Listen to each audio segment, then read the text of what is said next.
काफ़ी सारे मुबसरीन पिच के ऊपर गिला कर रहे हैं कि पिच की जो कंडीशन है वो सही नहीं थी, और ख़ासकर जो सिकंदर बख्त हैं उसने तो एक ज़बरदस्त, उन्होंने एक कह सकते हैं कि उसके ऊपर एक्सक्लूसिव जो बात की है, उसने कहा है कि अगर किसी फॉरनर को कहें आके पाकिस्तान में आके, खासकर लाहौर में आके निहारी बनाएं तो वो कैसी निहारी बनाएंगे। बिल्कुल सेम एज इट ऐसे ही हुआ पाकिस्तान की पिच के ऊपर। पाकिस्तान की पिच जो पाकिस्तान और बांग्लादेश के दरमियान जो सीरीज़ है उसके हवाले से बनवाने के लिए ऑस्ट्रेलिया से एक बहुत ही ज़्यादा एक्सपर्ट जो टोनी हेमिंग्स हैं उनको बुलाया गया कि पाकिस्तान की ये टेस्ट सीरीज़ के लिए पिच तैयार करें। उसका रिजल्ट आपके सामने है, बिल्कुल सेम एज इट, वही वर्डिंग जो उन्होंने बोली है बिल्कुल वैसे ही रिजल्ट पाकिस्तान और बांग्लादेश के दरमियान जो टेस्ट जारी है उसके आ रहे हैं। इसमें जो मेन बातें हैं वो मैं आपको, जो मैंने ऑब्जर्व की हैं बीइंग स्पोर्ट्स पर्सन, वो मैं आपसे शेयर करना चाहता हूँ। सबसे पहले अगर आप पिच के बिहेवियर को देखें, पिच के बाउंस को देखें और पिच की जो कंडीशंस हैं उसको देखें, तो पाकिस्तान ने जो पेस जो अटैक है उसको लॉन्च किया। 4 फास्ट बॉलर को के साथ मैदान में उतरे, जिसमें नसीम शाह थे और उनके साथ शाहीन शाह अफरीदी और मोहम्मद अली जो पाकिस्तान PSL के जो टॉप बॉलर रहे थे, और उसके बाद खुरम शहजाद को इस दफ़ा मौका दिया गया। इसके साथ जो पाकिस्तान का जो अलविया है ना, सरप्राइज़ देना, वो उससे बाज नहीं आते। अब देखिए, ये एक टेस्ट मैच में आपको विकेट लेनी पड़ती है ना कि मिलती है, क्योंकि बहुत ज़्यादा आपको चांस लेने में बैट्समैन जो है एहतियात करते हैं कि वो, क्योंकि टेस्ट मैच होता है तो उसमें ज़्यादा स्टे करना और थोड़ा ठहर के देख के खेलना होता है। तो यहाँ पे विकेट लेनी पड़ती है ना कि विकेट मिलती है मोस्टली। हाँ, अगर पाकिस्तानी बैटर हो तो शायद एक तरफा सिचुएशन चेंज हो सकती है, अदरवाइज विकेट आपको लेनी पड़ती है, मिलती नहीं है। तो यहाँ पे जो पाकिस्तान ने जो यहाँ पे पॉइंट लूज़ किया वो स्पिनर की अदम मौजूदगी थी, और पाकिस्तान को जिस हिसाब से बॉलिंग करनी पड़ी है, पेस नाकाम हुआ आपके सामने है। मुशफिकुर रहीम ने क्या यादगार इनिंग खेली है अपने कैरियर की। सेकेंडली जो मेन चीज़ मैं आपको पाकिस्तान की बॉलिंग जो एक्सपोज हुई है, जहाँ पे इन्होंने स्पिनर अबरार अहमद उसको नहीं खिलाया, और उसके साथ साथ अगर उसामा मीर की बात की जाए उसको नहीं खिलाया गया। जो पाकिस्तान की अगर स्पिन अटैक की बात की जाए तो वो one of the best situational attack होता है कि अगर आपको पेस से अगर आपको नहीं मिल रही है, आपको कोई भी रिस्पॉन्स नहीं मिल रहा, तो स्पिनर एटलीस्ट आपको वो टॉप क्लास स्पिनर यूटिलाइज करने पड़ते हैं, ना कि पार्ट टाइम। अब इस पूरे टेस्ट मैच के अगर कंक्लूड करें तो इसमें देखें कि सलमान अली आगा से उन्होंने 41 ओवर तो कैप्टनसी का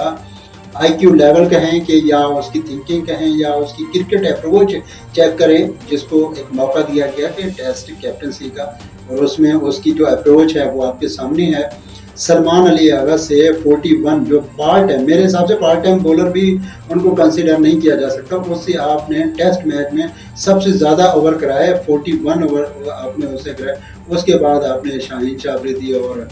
नसीम शाह, मोहम्मद अली इनसे करवाए। तो ये एक मेंटल अप्रोच है। 40 ओवर ऐसे बॉलर से कराया और उसको विकेट भी एक भी नहीं मिली, फिर भी बाज नहीं है, उससे बॉलिंग कराई। क्या इसका मैसेज एक ही जाता है, या तो आपने फास्ट बॉलर को ज़्यादा तंग नहीं करना था,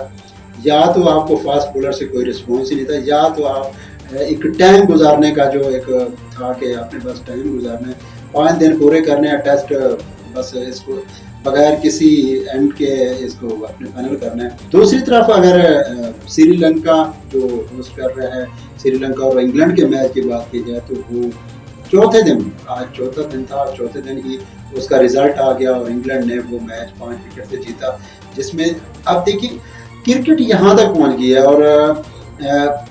ये जो क्रिकेट जो टेस्ट मैच के ऊपर सवालात उठते हैं कि पूरे 5 दिन के मैच को, तो उसमें एक्साइटमेंट जब आप नहीं लेके आएंगे तो आपके सामने है किस तरीके से आपको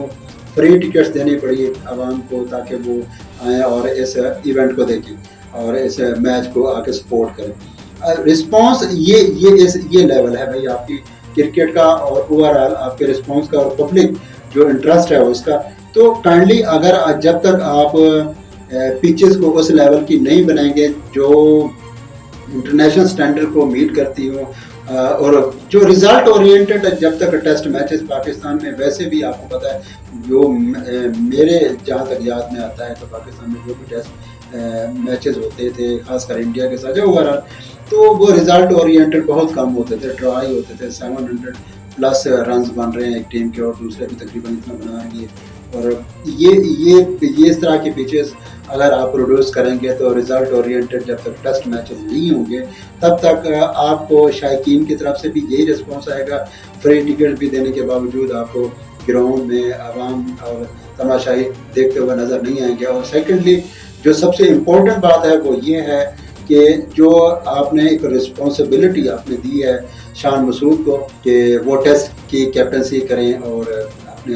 یک طرفہ کہہ سکتے ہیں کہ فیصلہ کیا، ٹھیک ہے ناکام ہوئے بابر اعظم، اس کے بعد آپ نے رضوان کو بھی نظر انداز کیا، اس کے ساتھ ساتھ آپ نے شان مسعود کو واپس لائے اور ان کو ٹیسٹ کی کیپٹنسی دی، اور اس کا جو آئی کیو لیول کہیں، تھنکنگ لیول کہیں، کرکٹ اپروچ کہیں،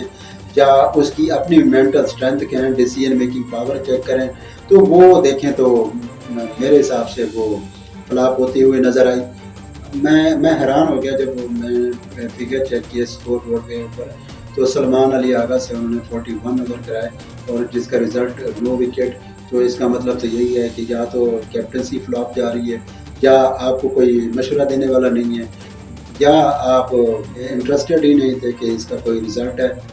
آپ اس بارے میں اپنی رائے ضرور دیجیے گا کہ کیا باقی پاکستان کے یہ نیو کیپٹن رزلٹ اورینٹڈ یا رزلٹ اورینٹڈ سیریز نہیں کرنا چاہتے تھے کہ میچ کا ایسا ہی رزلٹ ہے جس کی وجہ سے سلمان علی آغا کو اس طرح سے انہوں نے 41 اوورز کرائے، اس کے بعد جو خرم شہزاد اور باقیوں کی پرفارمنس دیکھی تو وہ بھی آپ کے سامنے ہے۔ تو آپ کا فیڈ بیک ضرور چاہیے ہوگا تاکہ سیکنڈ میچ میں ہم وہ چیز دیکھنے میں نہ ملے جو فرسٹ میچ میں دیکھنے کو ملی ہے۔